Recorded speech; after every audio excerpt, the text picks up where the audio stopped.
This is the Nike Air Jordan. It was released in 1985. It's named after one of the greatest basketball players of all time, Michael Air Jordan. The initial price was $65, but in the secondary market it ballooned. The magazine GQ has said since the release of this shoe, over 1,200 deaths can be attributed worldwide due to stealing of shoes. This is the Tickle Me Elmo doll, released in 1996. Its initial cost was $26.99 and it blossomed in the secondary market up to $7,100 because it was the need to have purchase of the year. 4 deaths have been attributed to this and many arrests. This is a Furby. In 1998, the Furby was released to the initial cost of $35, but in the secondary market it has well gone over $300.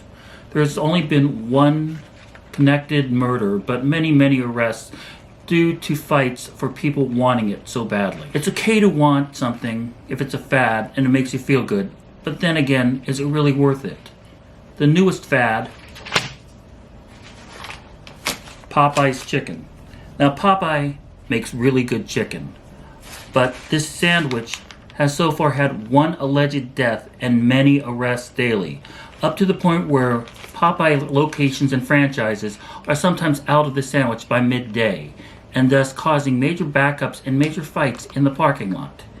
It's a sandwich. A sandwich. Chicken, bread, pickles.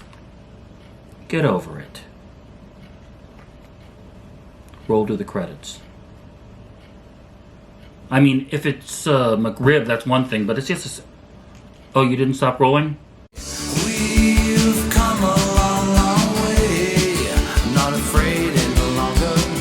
We've come a long way.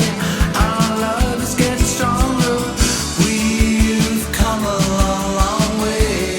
And the future's looking brighter. We've come a long way. Our love is so much tighter. Hey everybody, welcome back to my vlog. Thanks for joining us. Everybody knows that Hollywood can be kind of a weird place with overblowing egos and just general crazy people. Every now and then though, you see the people that really put forth the effort. The hard workers, and I hope it reflects that these are the people that I want to have on my show as well as have in my life. These are all good friends of mine and today is no exception. The fact that this guy is younger than I am by a few years, and the fact that he has had his head on straight for so many years is an accomplishment and just attribution to him.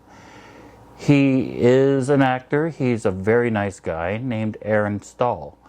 He has had a couple good roles, including a short film called Our Father with Michael Gross, and also the TV show Victorious with Victoria Justice and Ariana Grande on, I think, the Disney Channel.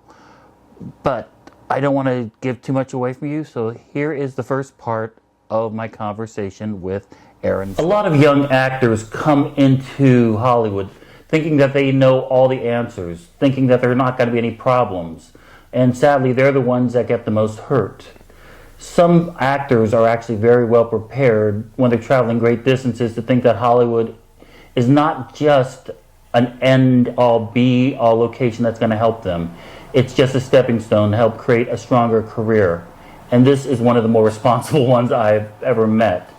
This is Aaron Stahl. He is a young actor, young fresh face who has a few credits under him and is actually being a well-balanced actor and a well-balanced person who's not going to be doing anything weird in the tabloids unless you can handle it, right? Oh gosh, wow, thank you. Let's hope so. Okay, thanks for being here. Should we just start? Well, I live here, so thanks for you coming here. Oh, yeah, they're not gonna tow. Okay, anyway, we're fine. You have an interesting story about your life, basically. You were born in Bryn Mawr, Pennsylvania, a college town where Bryn Mawr College. It's a pretty small town with a population of 3,779, according to the 2010 census. That small? That small. What was it like to grow up there? It was quite nice. I moved into Bryn Mawr when I was about 5. Okay. Where did you start off?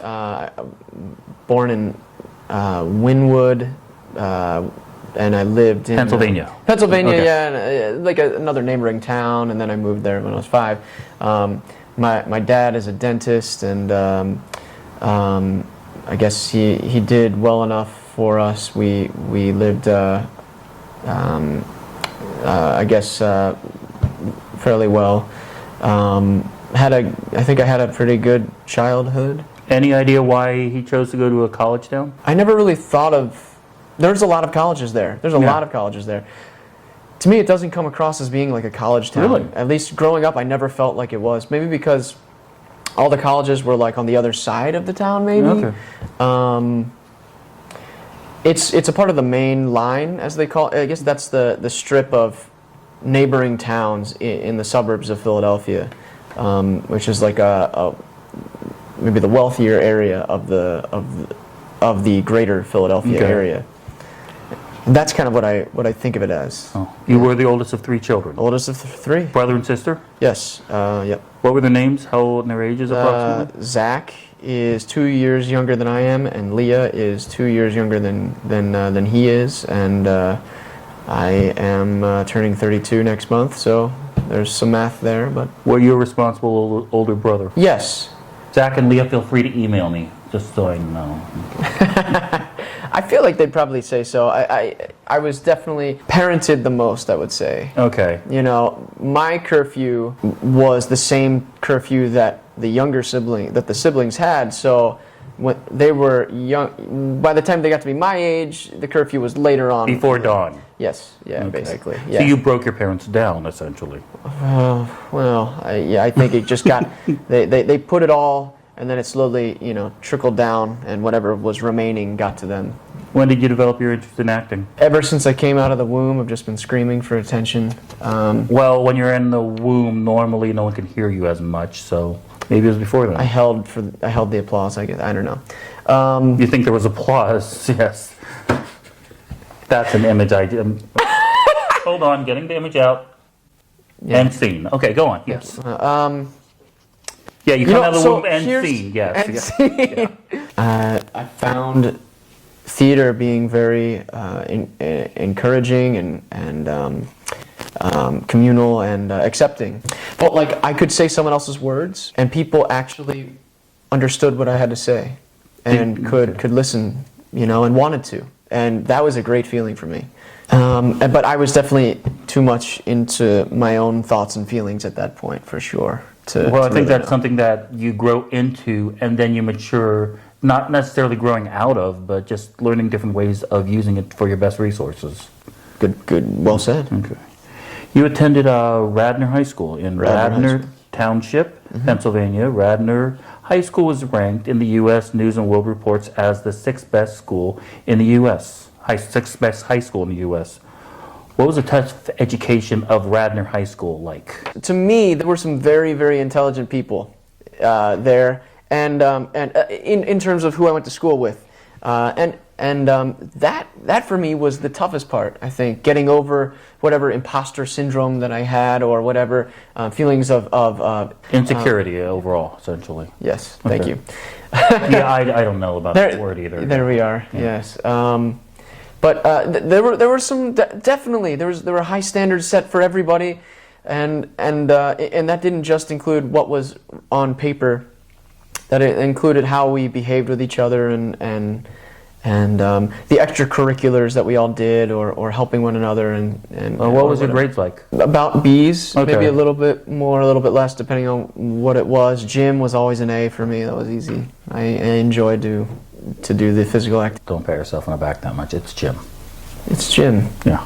Were you in the drama department at this point? They definitely had a liberal section for band and music and choir and even after school, other musical or non-musical activities. And I was a part of the acting classes that they had, one per year, each year of high school. What productions were you in? I was in Oklahoma, the musical, as just an ensemble member back when I was like a sophomore. There's a musical that came from this show. It's eluding my memory at the moment. The musical is called Hello Dolly. The Matchmaker. I was in The Matchmaker. Okay. As Dolly? As one of the, maybe Dolly's pursuers. Okay. And then I was also Tony in West Side Story. Ooh, and nice. that felt like a dream come true for me. Meanwhile, I was also I played soccer, and my team won states, but I couldn't go because I had a broken toe, but also was performing that same day in The Matchmaker, actually. How strong was your range? Really, including like head voice, 4 or 5, octaves. Nice. Yeah, I mean, I'm definitely not in that shape anymore. But I remember the singing and the acting and the certain moments, almost climbing up the onto like the balcony, Okay, yeah. onto the trellis. It was just a bunch. It was like wood slats that were just and there were no grooves in it. So one of the shows I kind of slipped, and then the audience started screaming because I was like about to fall off, and You attended Temple University. It was originally a private university but grew to be a public. Why did you choose Temple? I never wanted to leave high school because I was too scared.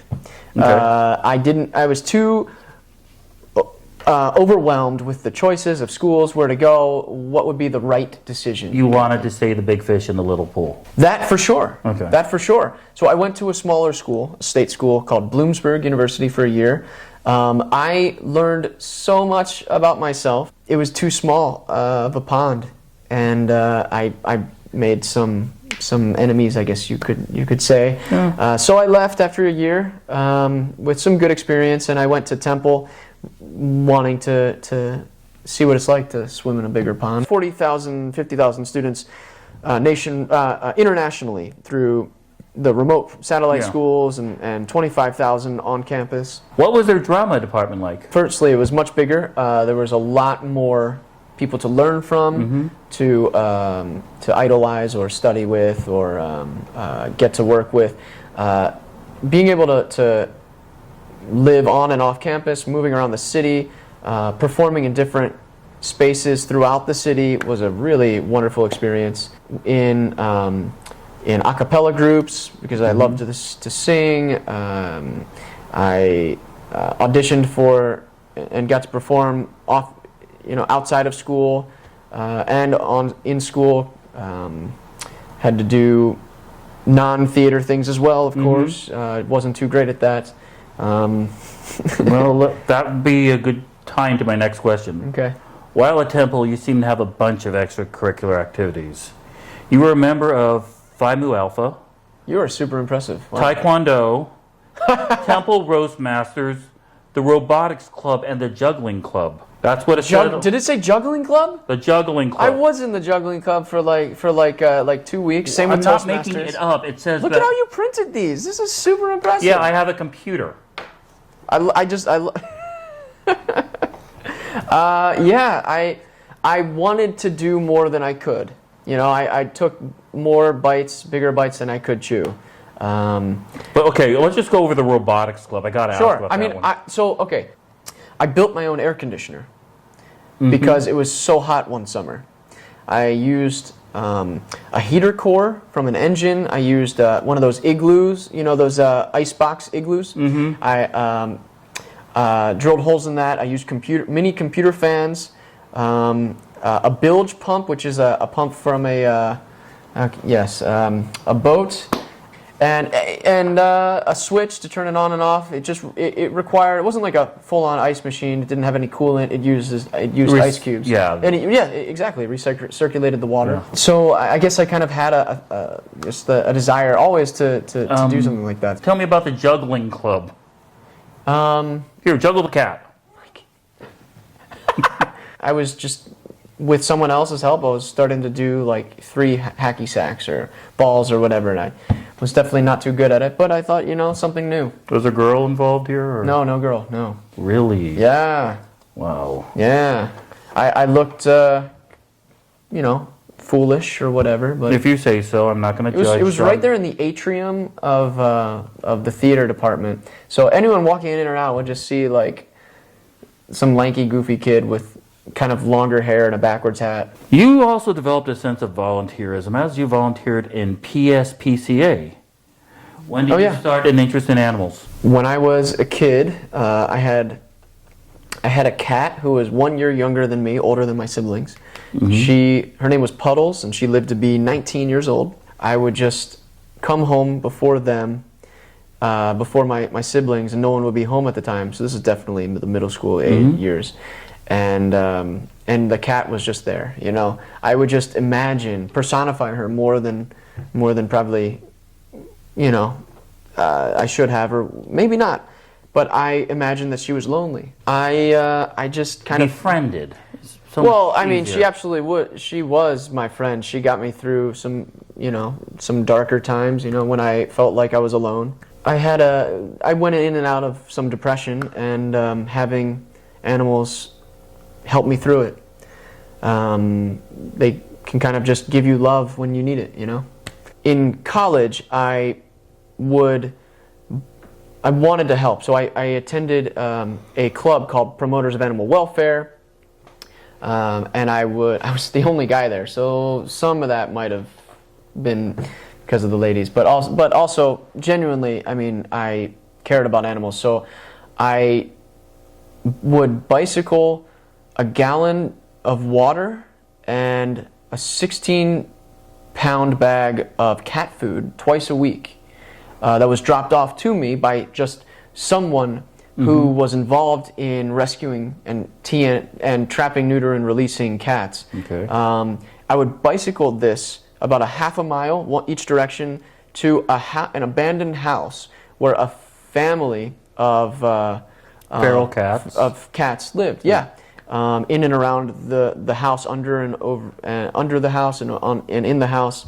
I ended up one night forgetting to do it until like 1 a.m. There was a cop that came by. They saw I had my flashers on, and I was outside. Maybe I looking suspicious. So not you, no. Well, so the cop pulls up. They see me at like the front door, and I'm putting food in the bowls and water, and they say something like, "Hey kid, what are you doing out there?" And I'm like, "I'm feeding cats." And he turns to his partner and he's like, "He's feeding cats." And then he goes to me, and he yells, "You be careful, meow, you hear?"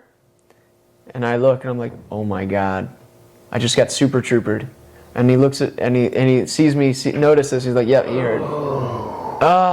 That felt so great. It was a lot of fun in that moment. In 2011, you moved out to Los Angeles. Was it more ambition or reckless abandonment that brought you out here, you think? No, it was ambition. I came out here through Temple's internship program. I was probably the only actor doing it. It was a relatively new program, knowing that I would not return. And I stayed after the semester ended. The reason I did it was to kind of get my foot in the door out here, know some people, and have a safety net at the end of the day. And hopefully that would translate into jobs, a place to live, blah, blah, blah, blah, blah, friends, a new kind of collective family out here. It didn't work out so well for me. I moved 5 times in the first year. One of the classes that you took out here, I know for a fact, is you took Comedy Sports, the famous improv institution. You recently completed their core signature program. Do you see right now how much improv has encouraged your work, not just in terms of performances, but in terms of also auditioning? It gives me an inner confidence, not only in performing, but also just in life in general. Just I feel more at ease in terms of being able to communicate, have a good time with people, feel more relaxed. Okay. So like before that, you wouldn't be able to talk? Well, just the thought of making something up on the spot, and thinking it has to be funny, it's kind of a lot of pressure. Yeah. Right? And you realize none of that's necessary because it can just come out of just naturalness. So and using it in terms of performance or bringing people joy outside of performance, or bringing performance type work into other areas of your life. It's a great gift to have. I recommend it really for everybody. Next week, join us for the conclusion of this interview so you can try to figure out what Aaron means when he says, Ow, ow, it hurts. Get it off me. You really need to work on the improv. Get it off me? So that was part 1 of the 2-part interview. Part 2 we'll be concluding next week on next week's episode. So before we go, I wanted to shout out a couple birthday shout-outs. The first one actually is Aaron Stahl, the guy you just heard interviewed. He will be turning 48 on the 15th, the Friday. So happy birthday, Aaron, bro. Solid. I have no idea what I'm doing there. And the other one I have is a very, very special friend of mine and Debbie's. She, I wanted to have her on the vlog, but she is currently moving as fast as she can. She's moving houses because she wants to finish before the snow hits St. Louis, when their 2 kids are going to probably tear up everything. So I want to say good luck to them with your move, Ada, and happy birthday. Unfortunately, you can't be with us, so I brought the next best thing. Happy birthday, Ada Sock Puppet. Oh, thank you. Happy birthday. You look beautiful. Oh, no. No, you do. Oh, no. I'm just saying happy birthday, and I'm glad you're doing well. Make sure you stay warm and you finish all the packing, and I hope you're doing well. Okay, kiss me. Oh, no. You're married and I'm married. Just a little smack. Just give me on the cheek. No. Okay. Anyway, if you want to reach me, I can be reached at askkyliequestion@gmail.com. Yeah, social media, you can reach me at Kylie Sowell. If you also want to subscribe, feel free to subscribe on here. I have no idea how to do the links or whatever, but I really would appreciate more subscribers, and make sure you tell everybody you know about this, acting or not, and I hope you'll find this entertaining. Again, thanks you all for watching so much, and anything left? What?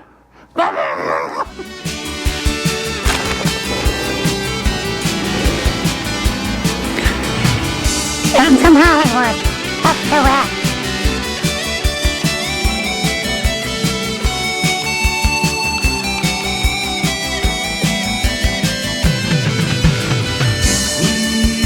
So I'm looking ahead since I'm firing the whistles. I don't think I've ever been more sober in my life. Okay. That can be fixed. Don't tempt me.